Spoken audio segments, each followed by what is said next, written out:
الحمد لله الحمد لله الموجود أزالا وعبادا بلا مكان، والصلاة والسلام أتمان الأعمال على سيدنا محمد سيد ولد أدنان وعلى آله وصحبه ومن تبعهم بإحسان. أشهد أن لا إله إلا الله وحده لا شريك له، وأشهد أن سيدنا محمدا عبده ورسوله لا نبي بعده.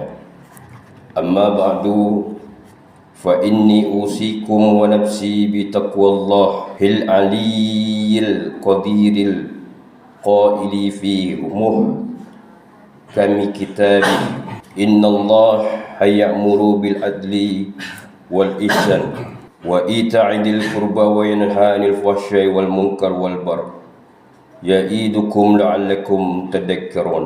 إلهي أنت مقصودي ورضاك مطلوبي، أعطني محبتك ومعرفتك. Hadirin yang dirahmati Allah Subhanahu wa taala. Pertama-tama marilah kita memanjatkan puji serta syukur kehadirat Allah Subhanahu wa taala. Karena kita masih diberi banyak nikmat, terutama nikmat Islam, iman dan ihsan, serta panjang umur dalam keadaan sehat walafiat. Terutama kita masih diberikan kemampuan melaksanakan solat Jumat pada hari ini. Semoga ibadah kita diterima Allah Subhanahu wa taala. Amin ya rabbal alamin. Salawat dan salam semoga senantiasa dicurahkan kepada baginda alam Kanjeng Nabi Muhammad sallallahu alaihi wasallam, kepada keluarganya, sahabatnya, tabi'in, tabi'in dan para aulia Allah, dan mudah-mudahan sampai kepada umatnya hingga akhir zaman. Amin ya rabbal alamin. Khatib berwasiat dengan takwa.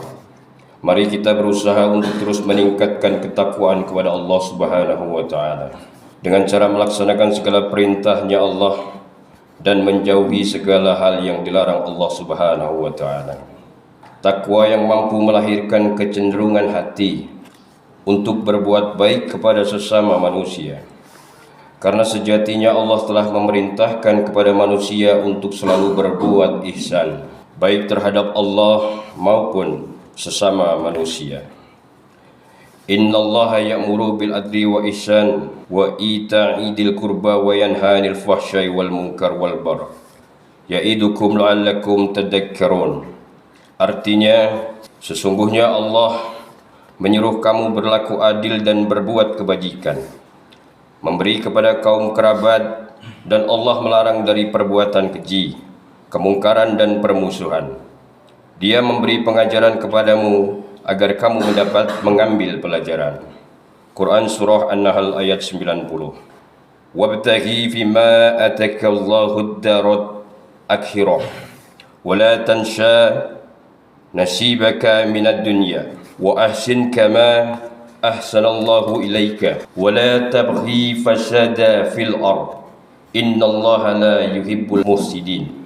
Dan carilah pada apa yang telah dianugerahkan Allah kepadamu, kebahagiaan negeri akhirat, dan janganlah kamu melupakan kebahagiaanmu dari kenikmatan duniawi, dan berbuat baiklah kepada orang lain sebagaimana Allah telah berbuat baik kepadamu.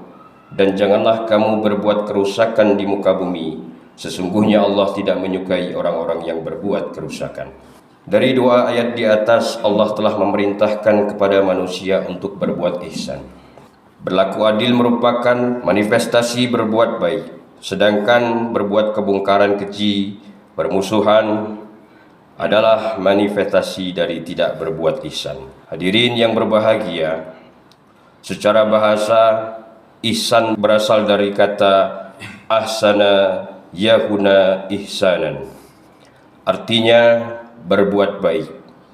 Berbuat baik merupakan akhlak mulia yang bisa diwujudkan dalam berbagai hal, seperti memberikan pertolongan, menasihati untuk kebaikan, berbagi ilmu, memperlakukan orang lain dengan baik, terutama untuk orang terdekat seperti orang tua, suami, istri, anak dan kerabat.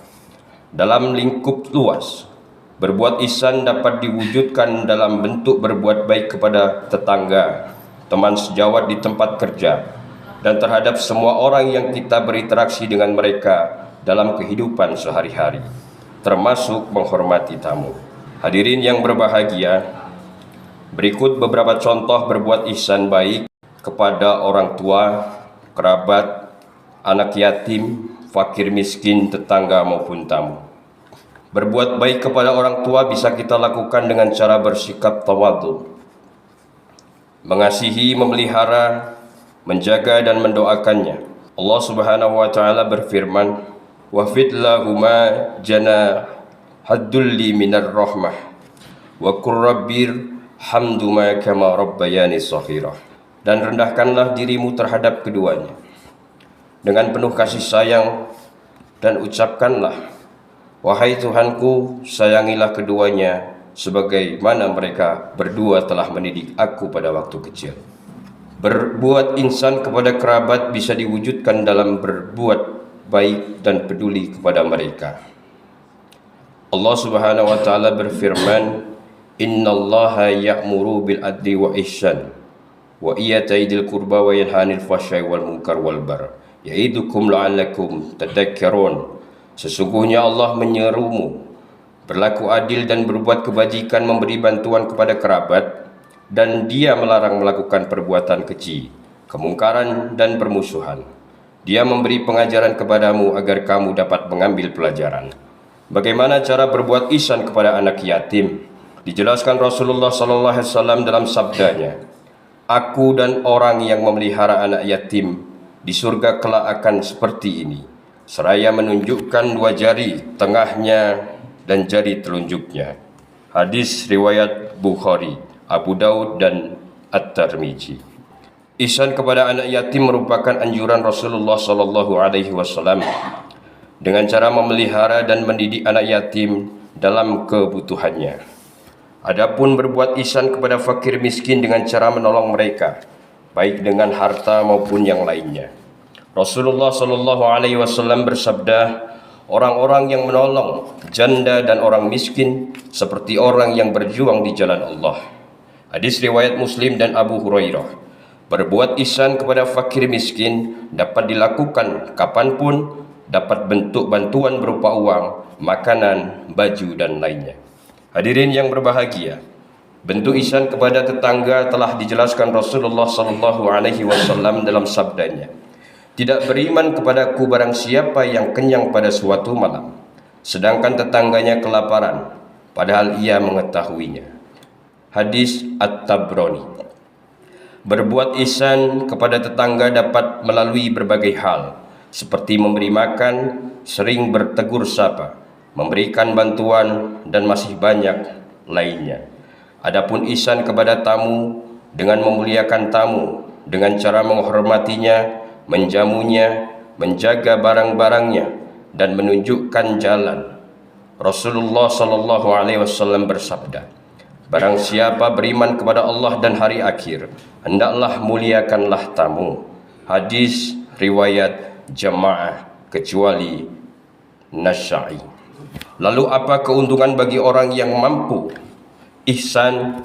Pertama, bagi mereka maka rahmat Allah sangat dekat baginya. Allah berfirman dalam Quran surah Al-A'raf ayat 56 yang artinya, "Dan janganlah kamu berbuat kerusakan di bumi setelah diciptakan dengan baik. Berdoalah kepadanya dengan rasa takut dan penuh harap. Sesungguhnya rahmat Allah sangat dekat kepada orang yang berbuat kebajikan." Kedua, bagi yang berbuat ihsan berarti dia bersyukur kepada Allah. Dalam sebuah hadis disebutkan, "Telah menceritakan kepada kami Ahmad bin Muhammad, telah mengabarkan kepada kami Abdullah bin Mubarak, telah menceritakan kepada kami Ar-Rabi bin Muslim, telah menceritakan kepada kami Muhammad bin Ziyad dari Abu Hurairah berkata, Rasulullah SAW bersabda, siapa yang tidak pandai bersyukur, berterima kasih kepada manusia, berarti ia belum bersyukur kepada Allah Subhanahu wa Ta'ala." Abu Isa berkata, ini adalah hadis Hasan Sahih, hadis riwayat Imam Tirmizi. Barang siapa yang bersyukur kepada Allah, maka Allah akan menambahkan nikmatnya.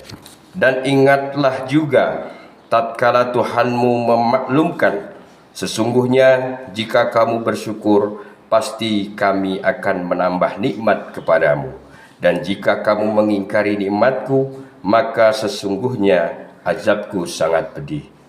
Hadirin yang berbahagia, dalam tradisi ahli tasawuf, berbuat baik ihsan menjadi perhatian serius. Syekh Ahmad Khatib Sambas radhiyallahu anhu mempunyai pandangan filosofi yang sangat humanis mengenai hubungan kemasyarakatan, baik dengan sesama muslim maupun dengan yang bukan muslim. Pandangan filosofis beliau dapat dilihat dari berbagai poin berikut. Pertama, harus rukun dan saling menghargai terhadap orang-orang yang kedudukannya lebih tinggi, baik secara lahir maupun secara batin. Kedua, bersikap rendah hati terhadap orang-orang sederajat, serta saling bergotong royong dengan mereka dalam menjalankan perintah agama dan negara. Ketiga, bersikap lemah lembut dan penuh kasih sayang terhadap mereka yang derajatnya ada di bawah kita. Keempat, bersikap ramah, manis budi, murah hati, serta menyayangi terhadap mereka yang miskin dan kekurangan. Nasihat Ahmad Khatib Sambas radhiyallahu itu dikuatkan oleh Syekh Abdul Mubarak bin Nur Muhammad dalam tanbihnya terhadap orang-orang yang lebih tinggi daripada kita, baik zahir maupun batin, harus kita hormati. Begitulah seharusnya hidup rukun dan saling menghargai terhadap sesama yang sederajat dengan kita dalam segala-galanya. Jangan sampai terjadi pengsengketaan. Sebaliknya harus bersikap rendah hati, bergotong royong dalam melaksanakan perintah agama maupun negara. Jangan sampai terjadi perselisihan dan persengketaan. Kalau kita terkena firman-Nya, azabun alim, yang berarti duska nestafa untuk selama-lamanya dari dunia sampai dengan akhirat, badan payah, hati susah. Terhadap orang-orang yang keadaannya di bawah kita, janganlah hendak menghinakannya atau berbuat tidak senonoh, bersikap angkuh. Sebaliknya harus belas kasihan dengan kesadaran agar mereka merasa senang gembira hatinya. Jangan sampai merasa takut dan liar bagaikan tersayat hatinya. Sebaliknya harus dituntun, dibimbing dengan nasihat yang lemah lembut yang akan memberi keinsapan dalam menginjak jalan kebaikan. Terhadap fakir miskin harus kasih sayang, ramah tamah serta bermanis budi. Bersikap murah tangan mencerminkan bahwa hati kita sadar. Coba rasakan diri kita pribadi, betapa pedihnya jika dalam keadaan kekurangan. Oleh karena itu, janganlah acuh tak acuh. Hanya diri sendirilah yang senang, karena mereka jadi fakir miskin itu bukan kehendaknya sendiri, namun itulah kodrat Tuhan. Teladan yang baik dalam menghormati tamu telah dicontohkan oleh Guru Mursyid Thariqah Qadiriyah Naqsabandiyah Pondok Pesantren Suryalaya, Syekh Ahmad Shaibu Wafat Najil Arifin radhiyallahu anhu. Dalam banyak peristiwa beliau selalu menghormati tamu sebaik-baiknya dengan tidak membedakan status, jabatan, dan agamanya. Beliau memperlakukannya dengan baik. Beliau rela menemani tamu untuk makan bersama. Bahkan beliau mengambilkan nasi untuk tamunya. Teladan ini beliau contohkan tidak hanya pada waktu-waktu tertentu, tetapi setiap hari. Pada saat pengajian manakib di Pondok Pesantren Suryalaya, para tamu yang datang dari berbagai daerah, mereka disiapkan makan dan minum. Semua itu beliau lakukan dengan penuh ikhlas. Karenanya, bagi setiap tamu yang datang ke Suryalaya, selalu merasakan dan mendapatkan perlakuan yang sangat baik dari beliau. Itulah bentuk perilaku ihsan yang sejati. Hadirin yang berbahagia, semoga kita semua yang sedang belajar mengikuti dan meneladani perilaku ihsan diberi kemampuan untuk mengikuti sunnah-sunnahnya, sehingga kita dapat aplikasikan dalam kehidupan kita sehari-hari untuk memperoleh rahmat dari Allah Subhanahu wa Ta'ala. Amin ya Allah ya Rabbal Alamin. Barakallahu li wa lakum fil Qur'anil azim wa nafani wa iyyakum bima fihi minal ayati wa dzikril hakim. Wa taqabbal minni wa minkum tilawatahu innahu huwas samiul alim.